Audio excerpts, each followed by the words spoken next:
Hello दोस्तों, Gabbar Singh tutorials पर एक बार फिर से तुम्हारा स्वागत किया जा रहा है। टॉपिक चल रहा है आइसोमेरिज्म और आज के क्लास में आइसोमेरिज्म के अंदर एक बेहद ही छोटे से टॉपिक मेटामेरिज्म पर हम लोग बातें करने जा रहे हैं। सपोज हमारे पास एक ईथर है, कुछ ऐसा हम एक ईथर लिख दें। ईथर समझते हो ना, बीच में ऑक्सीजन, दोनों तरफ दो एल्किल ग्रुप, दोनों सेम रहे या दोनों डिफरेंट रहे, या फिर बीच में ऑक्सीजन, दोनों तरफ किसी तरह का कुछ कार्बन चेन जोड़ दो। जरूरी नहीं कि ओपन चेन रहे, ये भी हो सकता है कि कार्बन चेन जो है वो साइक्लिक वगैरह हो सकता है। तो इस तरह के सिचुएशंस ईथर कहे जाते हैं। ये भी जरूरी नहीं कि सिंगल बॉन्ड रहे, ये भी हो सकता है कि तुम यहाँ पर डबल बॉन्ड, ट्रिपल बॉन्ड कुछ भी लगा सकते हो, फर्क नहीं पड़ता है। तो ऑक्सीजन दोनों तरफ एल्किल ग्रुप, ऑक्सीजन दोनों तरफ किसी भी तरह का कार्बन चेन, ठीक, कोई और फालतू फंक्शनल ग्रुप हमने शामिल नहीं किया है। तो इस तरह के सारे सिचुएशंस ईथर फंक्शनल ग्रुप में रखे जाते हैं। हम कहेंगे ये ईथर, ईथर, ये ईथर पार्ट, ये ईथर पार्ट, बाकी तो कार्बन चेन तुम जितना बड़ा छोटा बनाना चाहो बना सकते हो। तो अपने पास एक ईथर है। ईथर में क्या है, एक ऑक्सीजन है, कुछ कार्बन एटम्स एक साइड पर, कुछ कार्बन एटम्स दूसरी साइड पर। क्यों? क्योंकि ऑक्सीजन को दो बॉन्ड्स बनाने होते हैं, वो तो अपना दोनों बॉन्ड बनाएगा ही, तुम्हारे लिए वो अपना बॉन्ड तो नहीं छोड़ेगा ना। ओके, अब क्या करो, इधर से एक कार्बन उठा करके उधर पहुंचा दो, तो अब जो स्ट्रक्चर मिलेगा वो कुछ ऐसा होगा। ध्यान देना, दोनों ही ईथर है, ये भी ईथर है और इसमें भी ईथर फंक्शनल ग्रुप ही है। लेकिन जब हमने कुछ कार्बन इधर से उठा करके उधर या उधर से उठा करके इधर कर दिए, दूसरा आइसोमर बन गया। ये एक आइसोमर, ये दूसरा आइसोमर, दोनों एक दूसरे के आइसोमर से, दोनों का टोटल मॉलिक्यूलर फॉर्मूला देखोगे तो सेम आएगा। जितने कार्बन इसमें उतने ही कार्बन इसमें, जितने हाइड्रोजन इसमें उतने ही हाइड्रोजन इसमें, जितना ऑक्सीजन इसमें उतना ही ऑक्सीजन इसमें। तो दोनों एक दूसरे के आइसोमर्स हैं। इस तरह के केसेस को हम लोग मेटामेरिज्म में रखते हैं। तो करना क्या है एग्जैक्टली, बीच में कोई एक XYZ फंक्शनल ग्रुप रहेगा, इसके दोनों तरफ तुम कार्बन चेन जोड़ सकते हो। मतलब फंक्शनल ग्रुप ऐसा होना चाहिए जो डाईवैलेंट होना चाहिए। साथ ही साथ फंक्शनल ग्रुप जो है वो कार्बन चेन के कंटिन्यूटी को तोड़ रहा हो। ऐसा ना हो कि ये सारा carbon carbon carbon carbon carbon carbon carbon, ऐसा नहीं। बीच में ऑक्सीजन आ जाए, बीच में नाइट्रोजन आ जाए, बीच में सल्फर आ जाए, कुछ ऐसा आ जाए।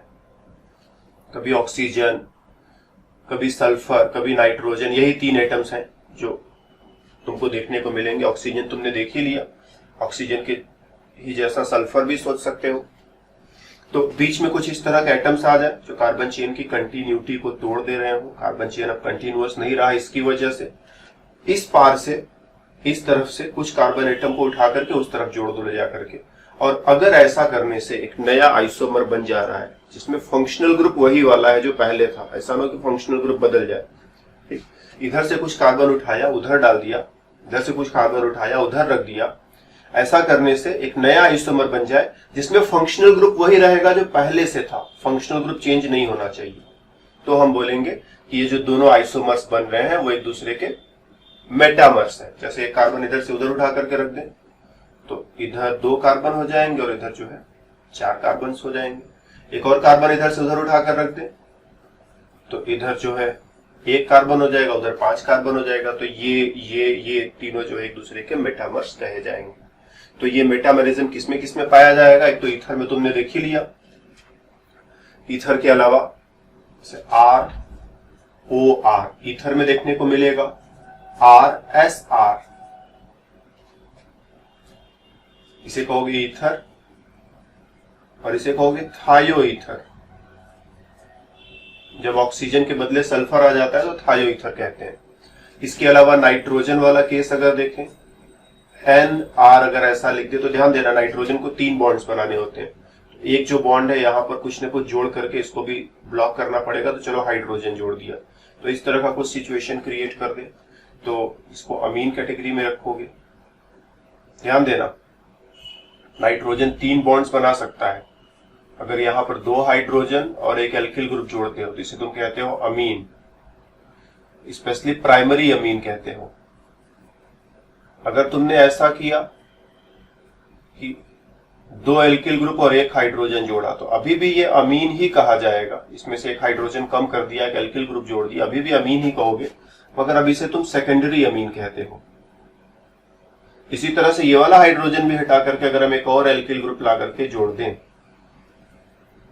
तीनों एल्किल ग्रुप सेम रहे, तीनों अलग अलग रहे, फर्क नहीं पड़ता है। तुम चाहो तो यहाँ आर आर डैश कर दो, यहाँ R R dash R double dash कर दो, अभी भी ये अमीन फंक्शनल ग्रुप ही कहा जाता है, लेकिन टर्शियरी अमीन हो गया, टर्शियरी अमीन हो गया। तो ये सेकेंडरी अमीन टाइप का सिचुएशन है। ठीक, सेकेंडरी अमीन हो जाए, या फिर हम ऐसा करें कि हम अगर एक ऐसा सिचुएशन ले लें, एक को फिक्स करना पड़ेगा मेरे को, एक एल्किल ग्रुप को फिक्स कर देंगे, इसको चेंज नहीं करेंगे। जैसे यहाँ हाइड्रोजन को फिक्स कर दिया है, इसमें से कार्बन इधर ले जाओ, इसमें से कार्बन इधर ले जाओ, ठीक है। इसी तरह से इन दोनों में कार्बन का लेन देन करो, इसको फिक्स रखो।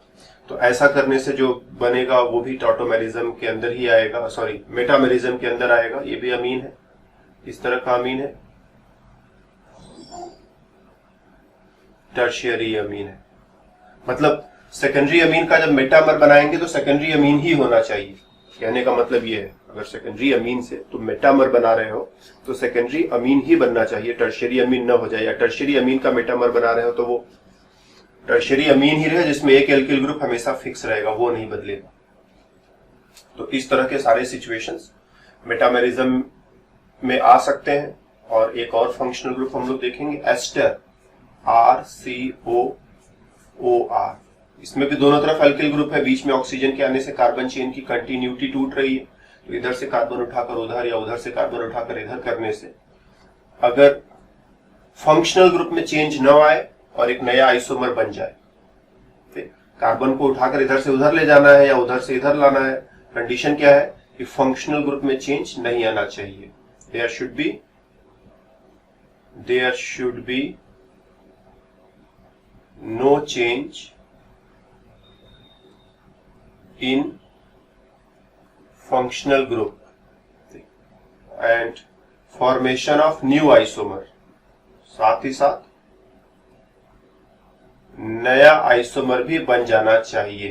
कार्बन इधर से इधर उठाकर ले गए, इधर से इधर उठाकर ले गए, तो नया आइसोमर बना क्या, ये भी ध्यान में रखना है। और फंक्शनल ग्रुप में चेंज नहीं आना चाहिए, दोनों कंडीशन फॉलो हो जाए तो हम बोलेंगे जो दोनों आइसोमर्स है एक दूसरे के मेटामर्स कहे जाएंगे और उनके बीच का जो रिलेशनशिप है उसको हम मेटामेरिज्म कहेंगे। कुछ और एग्जांपल्स ले सकते हैं तुम्हारे लिए, जैसे हमने ऑक्सीजन वाला एग्जांपल लिया है, चलो सल्फर वाला एग्जांपल ले लें।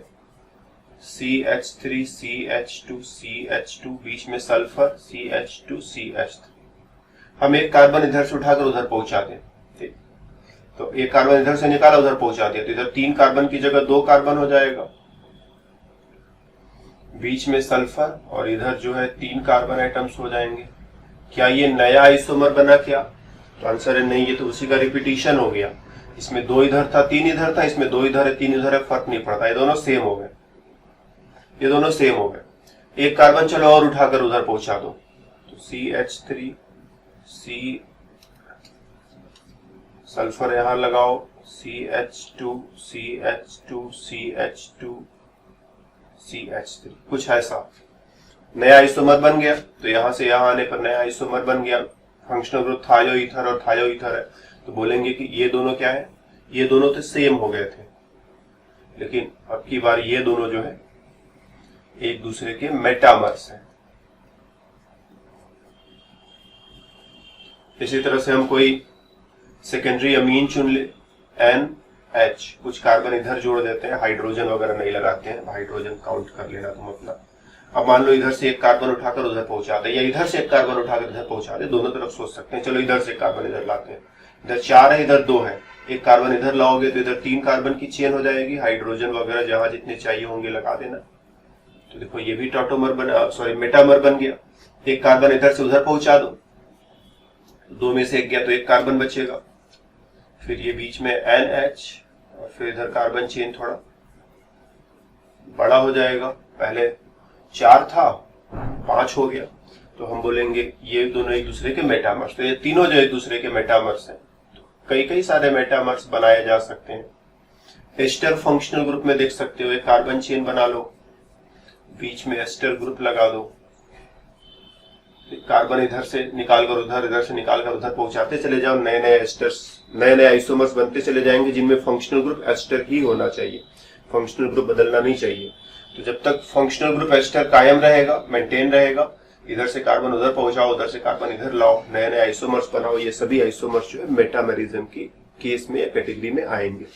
एक बहुत ही यूनिक एग्जांपल जो पहली बार अगर तुम्हारे सामने आएगा तो तुम हमेशा गलती करोगे। जैसे ये देख रहे हो, कुछ ऐसा एस्टर फंक्शनल ग्रुप ही, इधर 6 मेंबर्ड रिंग, इधर 5 मेंबर्ड रिंग, हम 6 वाला रिंग इधर कर दें, 5 वाला रिंग उधर कर दें, कुछ ऐसा कर दें, 5 मेंबर्ड वाला रिंग इधर ला दें, 6 मेंबर्ड वाला रिंग इधर की तरफ ला दें, तो ऐसा करने से भी एक नया एस्टर बन जाएगा। इसको भी हम लोग मेटामरिज्म में ही रखते हैं, ये भी दोनों एक दूसरे के मेटामर्स हैं। तो बस मेटामर्स पर हमें इतनी ही बात कहनी थी, तुम्हें ज्यादा बोर नहीं करेंगे, चलते हैं हम, फिर मिलेंगे दूसरे क्लास में, तब तक के लिए बाय बाय।